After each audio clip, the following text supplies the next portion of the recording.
Yeah, Mississippi State obviously played probably their best offensive game of the year against Ole Miss the other night. You know, made double-digit threes for the third time in conference play, and they're 3-0 when they do that. So, had a great overall game offensively and defensively. Had a lot of step up from a lot of the guys. So they're playing well right now, and they're playing with a lot of confidence. And that's when this team's good. So. Hubbard obviously is again just another great guard that we're going against, one of the best, probably the best scoring point guard in our league, and he's probably licking his chops right now after some of the performances some of the guards have had against us as of late. So our guys got to really step up and be excited about that matchup because he's an elite scoring point guard, and another great tests on the road. So, take any questions. Awesome.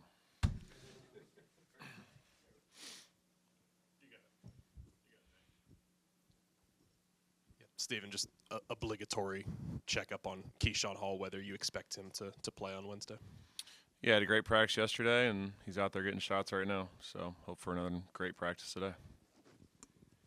You talk about Hubbard and just kind of the challenge that he faced. He's got back-to-back 30-point games. Just what do you have to do against a guy that may shoot it every single time he touches the ball, and they run so much stuff through him? Yeah, no, he's a handful. With how much we switch, it's going to be relying on everybody to be able to sit down and guard. But if you try and take away his three ball, he drives right around you and can get to the rim and then get to the foul line. And if you back up on him too much, he's got the ability to elevate over the top and knock down shots at a really high level. So he does a lot of really good things, and he's just really, really difficult to contain. And back-to-back 30-point games. He's just really, really good offensive player, and just presents a ton of challenges for a defense.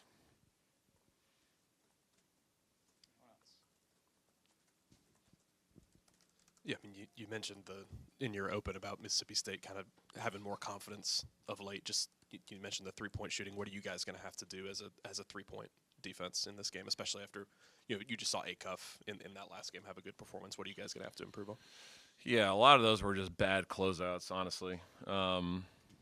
He hit 3 threes on the under OBs when we got matched up and we closed out to him like we were in zone still, and instead of because we were supposed to go from zone to man, and we closed out short on a great 3-point shooter that had already made multiple threes. So I have no idea how that's possible.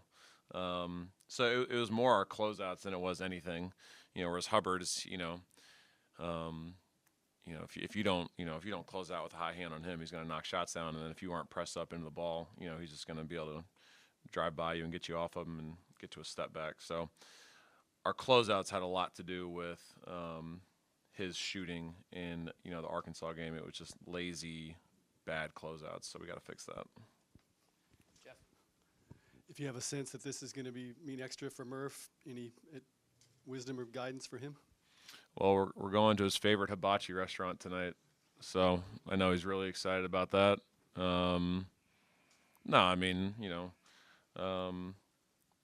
of the things that was really important to Murph before he came here was that he graduated from Mississippi State, and he wanted to have that degree because, he put a lot of time and effort into that program, and it was important to get, his diploma from there because he has a lot of love for that place, and I credit him for that. He could have come here and taken a few extra courses to get his degree at Auburn, but, it meant a lot to his mom and his grandma that he got his degree from there. So I know Murph's, got a lot of love for, Coach Jans and everything that he and his staff did for Murph. I know he's excited about, the opportunity to go back and, compete against some former teammates. And obviously, I'm sure there will be some hostilities there. But, he's excited about it. Hey, Coach, can you talk about how y'all are keeping that momentum up after this losing streak that's going on? Yeah, I think it's a good question. You got to kind of try and keep things in perspective. You look at the last 6 teams that we've played. in their previous 5 games, they're combined 30-6, and 2 of those losses came to Auburn. So find me a tougher 6-game stretch than what we just faced, you know. So that's one. And, you know, you look at 3 of those games, right? It's a 1 or 2 possession game in the last 2 minutes. And then obviously we play one of those games without our best player. So you got to try and keep things in perspective as best you can, also while realizing there's a lot of things, not a lot of things, there's things that we got to do to be able to change some of those outcomes. You can't panic, which I know people are doing right now, which is fine. They can panic all they want. We're going to stay consistent and locked in on what we do, because what we do works, and it's shown to work. Like, I had a quote the other day I saw that I thought was really good, and I thought was really relevant to our guys, as far as like just belief. Let me just find it. Belief stems from experience reinforced by evidence. So, you know, the evidence is beating Texas, beating Florida, beating Arkansas, beating NC State, beating St. John's, you know. So we've shown what we're capable of doing. So that's where my belief comes from, you know, knowing that our guys are capable when they're at their best to, you know, go win the games. We played 6 really good teams. We played 6 NCAA tournament teams. We played 6 teams in the top 6 in our league. We went 2-4 in those games, and we had opportunities to win 3 of the other ones. So that's how you keep momentum going, or trying to keep positive momentum going, is just, you know, trying to recognize that, you know, while we want to win all those games, we went through a tough stretch, and you know, we're doing a lot of the right things. But, you know, none of that means, it doesn't mean anything if we don't learn from it and grow from it and try and be better for it, and you know, take the things that we learned in that 6-game stretch and try and apply them, you know, against a really good Mississippi State team. Stephen, you mentioned a week or so ago just breaking down all the threes that opponents have taken and made and trying to find a pattern or anything. Anything popped up that really, you know, jumps out at you on that? Yeah, I think it's just it's different each game. The last game was just bad closeouts. Like, that was really disappointing because we hadn't really had that. In the previous games, it was, you know, bad help. But I would rather give up threes off bad help than give off threes on just lazy closeouts. So, you know, each game's going to be different. But, you know, we got to do a better job, first off, stopping the ball, and we didn't do a good job of that against Arkansas. Acuff was way too comfortable, and, you know, he hasn't made more than 4 threes all year, made 7 against us. And, you know, it's a 6-point game or a 4-point game with like 6 or 7 minutes left. And, you know, that makes a huge difference in games like that. So, first off, we got to do a better job in our closeouts of not allowing just, you know, standstill threes. If we do that, you know, that at least gives us an opportunity to defend the other ones. We talked about it after the game on Saturday night, but you talk more on Tahad, just when he's playing offense like this and you guys can, you know, go down the stretch with some momentum. I mean, how big is that for y'all on offense when he's performing like it's not just shooting the ball better, but, you know, getting downhill and creating? Yeah, it's been great. I mean, Tahad has, you know, played a lot better offensively the last 3 games, and man, I thought about this the other day. I haven't given him enough credit this year for just a lot of the things that he's done, because he's you know, our best player, our best returning player, our only returning player, and you know, we expect so much out of him that, you know, I haven't given him enough credit for what he's had to go through this year, and he's been great on and off the floor the last 3 or 4 games, and it's great to see, you know, his offense and the confidence that he's having. I want to say he has like 21 assists in the last 3 games, which is phenomenal.